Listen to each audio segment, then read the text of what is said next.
Senator Judge Padilla is recognized. What is your pleasure, sir? Mahal na tagapamahalang hukom, patungkol po doon sa nangyaring ruling, nais ko lang po sanang magmanifesto. The gentleman may proceed. Ginoong tagapangulo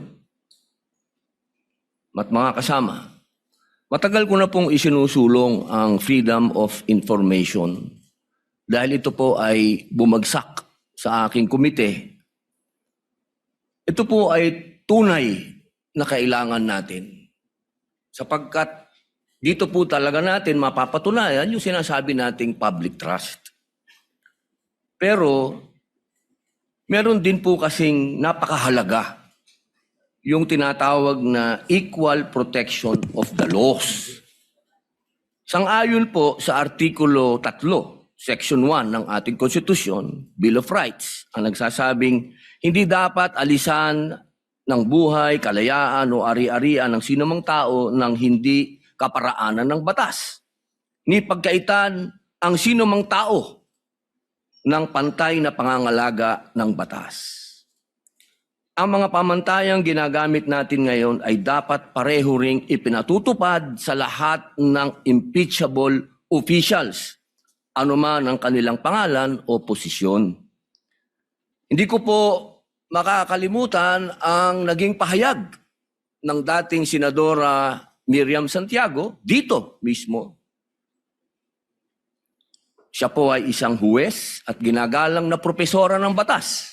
Ang sabi niya, constitutional analysis is a technical field. Ang pagsusuri sa konstitusyon ay hindi isang sining. Isa itong technical na larangan. Hindi po dapat ito ini-interpret ng basta-basta o kailangan may due process. Nung una ko pong narinig kanina na ipaliwanag po ng ating Senator Judge Alan Peter Cayetano, tinanong sa prosecution kung ganito rin ba ang ginawa nila nung may impeachment kay Presidente Bongbong Marcos. Napakalinaw po na ang sagot nila ay hindi naman sila nagtanong. Hindi sila nagsaliksik kung paanong ginagawa nila ngayon sa pangalawang Pangulo. Ang akin po lamang, makatarungan ba na hindi parehas ang trato natin dito? Dapat sana parehas eh. Kaya po, ang hinihiling ko sa atin, total naman, lahat naman kayo ay sumang-ayon na sa Freedom of Information Bill ko. Hindi pa nga lang nagsasubmit ang House of Representatives. Bakit kung ganito ang pamantayan natin, edi buksan na natin lahat ng bank records natin. Lahat na. Tayong lahat ay buksan na natin. Lahat.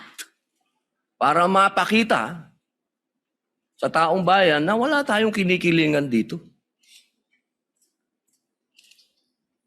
Ito ay oras na para samantalahin natin ang pagkakataong ito na ipasa yung FOI.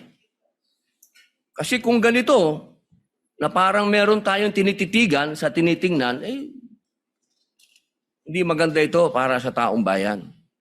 Tandaan po natin, pantay-pantay tayo sa harap ng Diyos at ng batas.